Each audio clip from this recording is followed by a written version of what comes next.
This is hazard material training for recertification for Wiley Sanders Truck Line. Hazard material regulations were developed so hazard material would be hauled and transported safely. Must be followed each time a hazard material is offered for transport and transported, and can be found in 49 CFR Parts 100 to 185. Hazard material regulations help reduce or eliminate transportation instances involving products that cause immediate harm to people, property, or the environment, react violently, burn, or explode. Failure to comply can result in fines, downtime, and possible jail sentences. Registration. Proof of hazard material registration must be carried in your vehicle when you transport materials requiring registration. Proof may be a copy of the registration certificate, which is in your permit folder in your tractor, and another document that includes the hazmat registration number. Classification. A hazard material is a material that is capable of posing an unreasonable risk to health, safety, or property when transported in commerce. Hazard materials are grouped into hazard classes and divisions. Hazard classes. There are 9 hazard classes. Class 1 is explosives, Class 2 is gases, 3 is flammables, 4 is combustible solids, 5 is oxidizers, 6 is poisons, 7 is radioactive material, 8 is corrosive, and 9 is miscellaneous hazards. Divisions. In each classification there may be divisions. Some classes have different divisions. Example, Class 2 has 3 divisions. 2.1 is flammable gas, 2.2 is non-flammable gases, and 2.3 is toxic gases.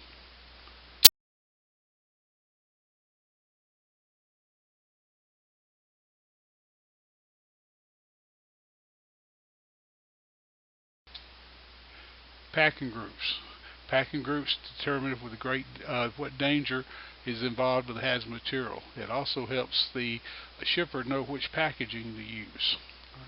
As far as the danger, packing group 1 is great danger, packing group 2 is medium danger, packing group 3 is minor danger.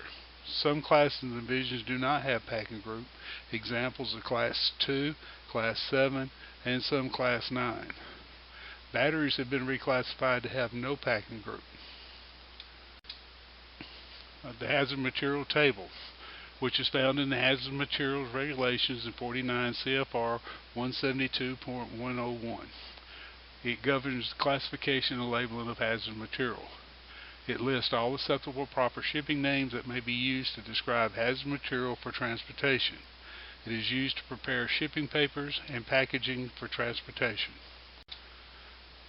It includes proper shipping name, hazard classes, identification numbers, packing groups. It also includes label codes, special provisions, packing section references, quantity and limitations, and vessel stowage requirements. The ones that are in green are the ones that we worry about on transporting hazard material with our trucks.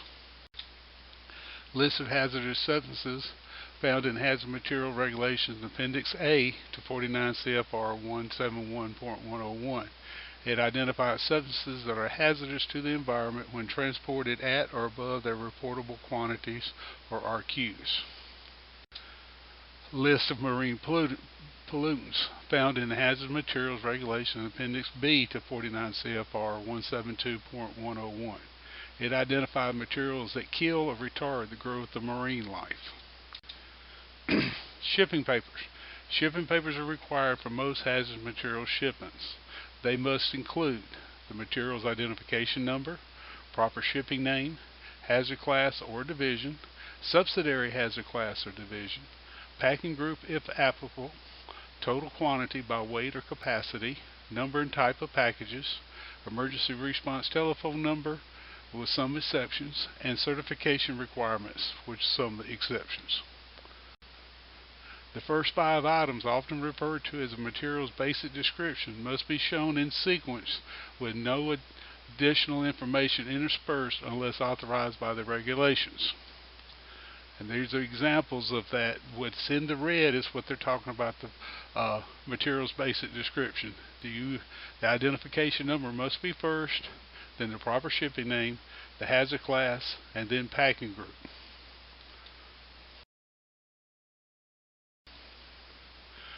Shipper certification. This is on the shipping papers to certify that the packaging shipment has been packaged, labeled, marked, and placard was given to you properly by the rules. This signature is very important to have when we're being inspected. Emergency number.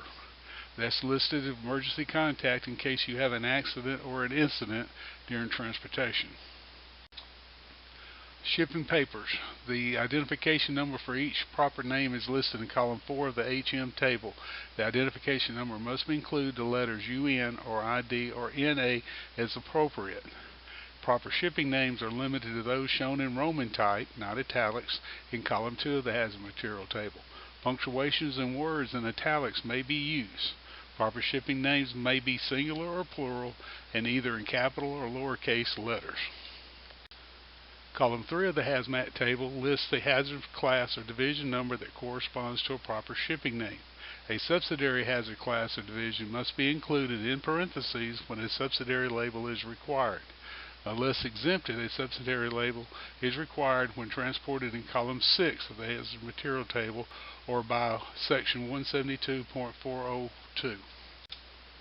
Column 5 of the hazard material table lists the packing groups which corresponds to the proper shipping name and hazard classes of that material. The packing group must be shown in Roman numerals and may be preceded by the letters PG. The total quantity for each hazard material must be included along with a unit of measurement. The unit of measurement may be abbreviated. The number and type of packages must be indicated. This may be entered before or after the basic description. Before is recommended. When both hazardous and non-hazard materials are listed, hazard material must be listed first or listed marked with an X or an RQ in the H&M column or entered in a contrasting color.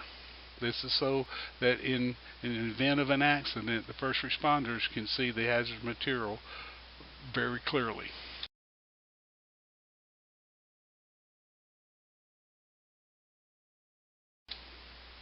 Shipping papers must be kept in their designated location at all times during transportation.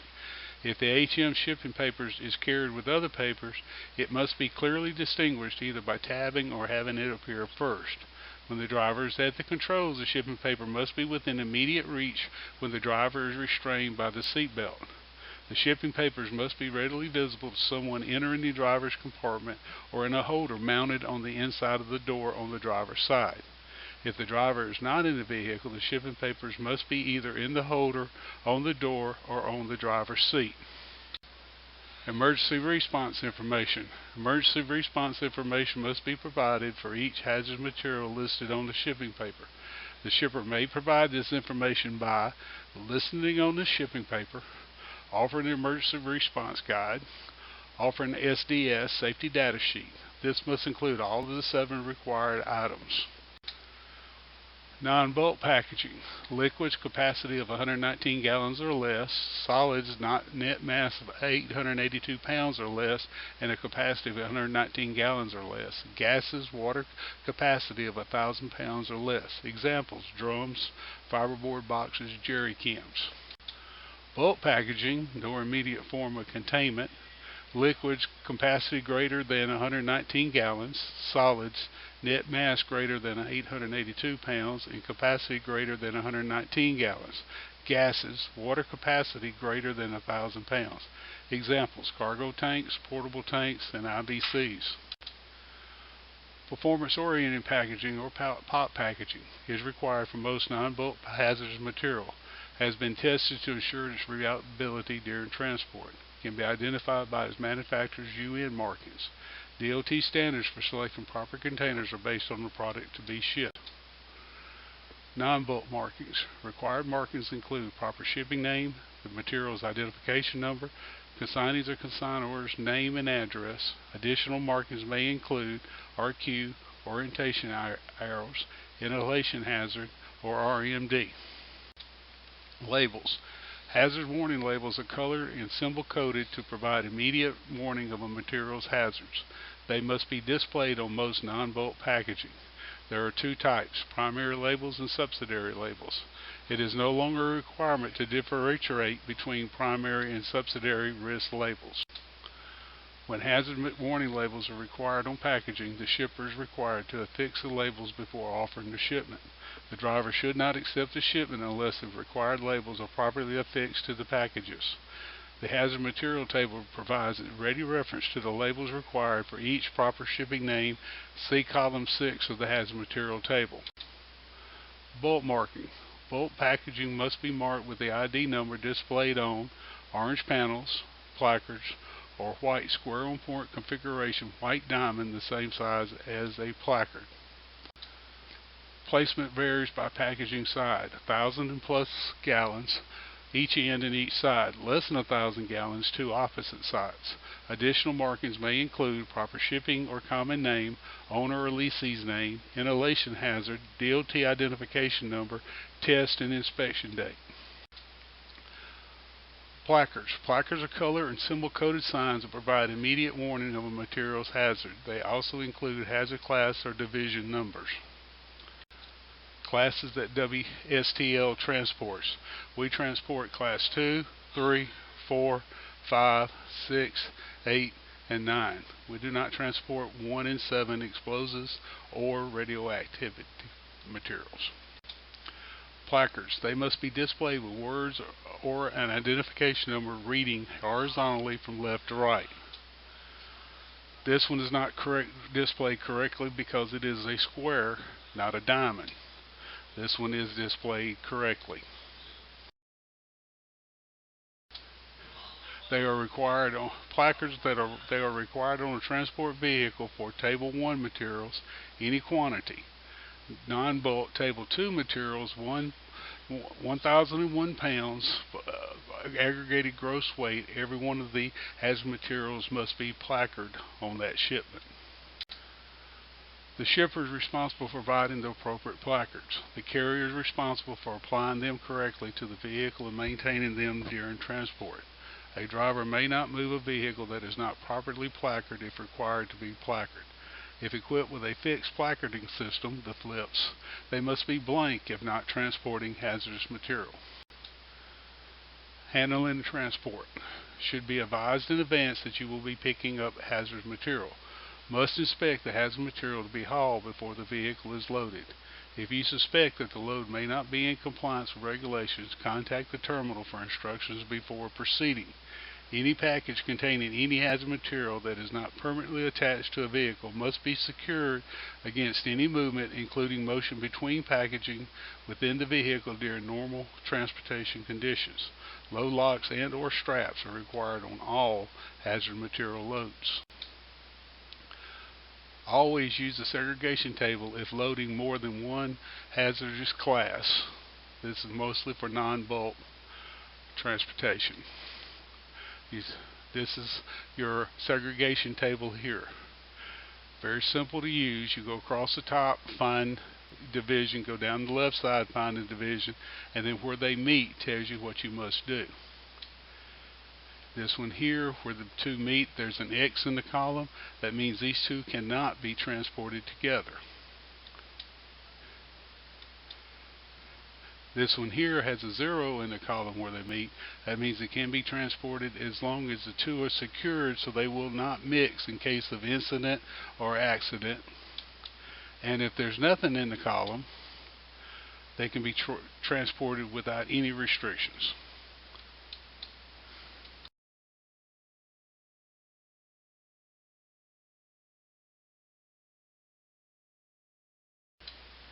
Always use common sense around hazardous materials. Don't smoke. Keep your vehicle from moving. Chalk the wheels. Know the appropriate precautions. Handle packaging carefully. Position packages upright and secure them against shifting. Monitor the loading and unloading of cargo tanks. Do not accept a shipment if there are discrepancies between the shipping papers and labels, markings, and or placards. The shipping papers are incomplete or inaccurate. Any packaging is damaged or leaking. Any questions that you do not, please call the terminal and find out what you need to do before you leave the shipper's property. Never move your loaded vehicle until it is properly placarded. Keep the shipment in public state by following DOT rules, FMCSR, for routing, parking, vehicle attendance, fueling, and tire inspections. If you have any questions, call the safety office for instructions. Railroad crossings. Any marked or placard vehicle must stop at all railroad crossings. Stops must be within 50 feet of the crossing, but no closer than 15 feet. When safe to cross the tracks, you may do so, but you do not shift gears while crossing tracks. Tunnels. Unless there is no other practical route, marked or placard shipment of hazard materials should not be driven through tunnels. Operating convenience cannot be used as a determining factor in such decisions. A motor vehicle which contains hazard material other than Division 1.1, 1.2, or 1.3 materials and which is located on a public street or highway or the shoulder of a public highway must be attended by its driver.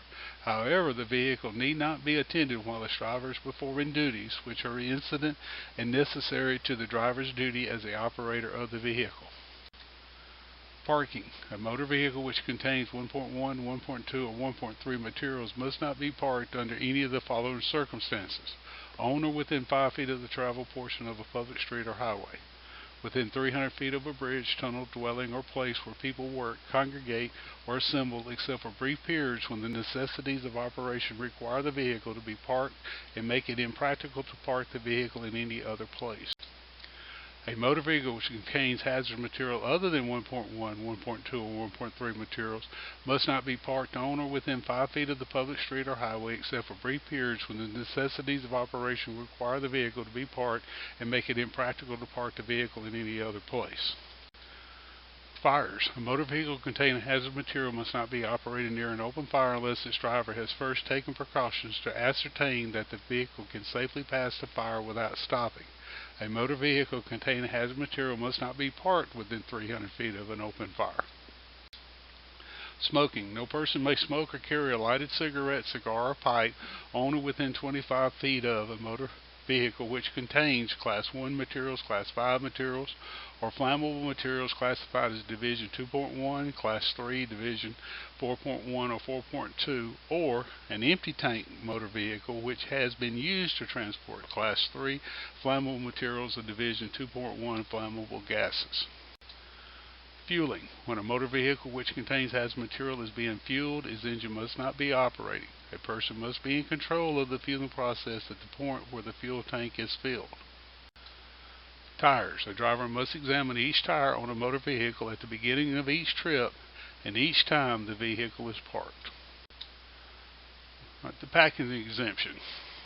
When transporting by highway or rail, electric storage batteries containing electrolyte or corrosive battery fluid are not subject to any other requirements of this subchapter if all of the following are met. No other hazardous material may be transported in the same vehicle. The batteries must be loaded or braced so as to prevent damage and short circuits in transit. Any other material loaded in the same vehicle must be blocked, braced, or otherwise secured to prevent contact with or damage to the batteries, and the transport vehicle may not carry material shipped by any person other than the shipper of the batteries. Remember to check handbook on proper procedures of loading and securing battery loads. Making sure that all batteries are secured to the pallets and will not fall off pallets during transport. Make sure that the loads are secured in the rear. The rules say are to use 1 beer strap and 2 load locks. Make sure pallets are tight against one another to prevent side-to-side movement. In Ohio and North Carolina, there must be a sheet of cardboard on the top of the batteries. The exception does not have to be included on the paperwork. If there is an X in the hazmat column, you can still use the exception. Remember to always check each load of batteries. If there is a seal on the trailer, break it and check the load for correct palletization and putting your straps and load locks on the load. If customer wants to reseal the trailer, let them. Having a seal on the trailer does not excuse improper pallets or load securement on battery loads. Do not break seal on other loads. If you have any questions, call Keith or Roger in safety before you get on the road. Security training. Be sure to check the proper procedure for security in the driver handbook. Contingency plan and procedures. In the event of a hazmat incident, release of hazardous material from its container, refer to the section in your driver handbook. It is your responsibility to handle these situations correctly. Also remember, if you have a release of diesel on your tractor, you must treat it as a hazmat incident. This training is required every 2 years by regulations. Training is also for prevention of violations while transporting hazmat. Thank you for helping us make us a safe and legal trucking company.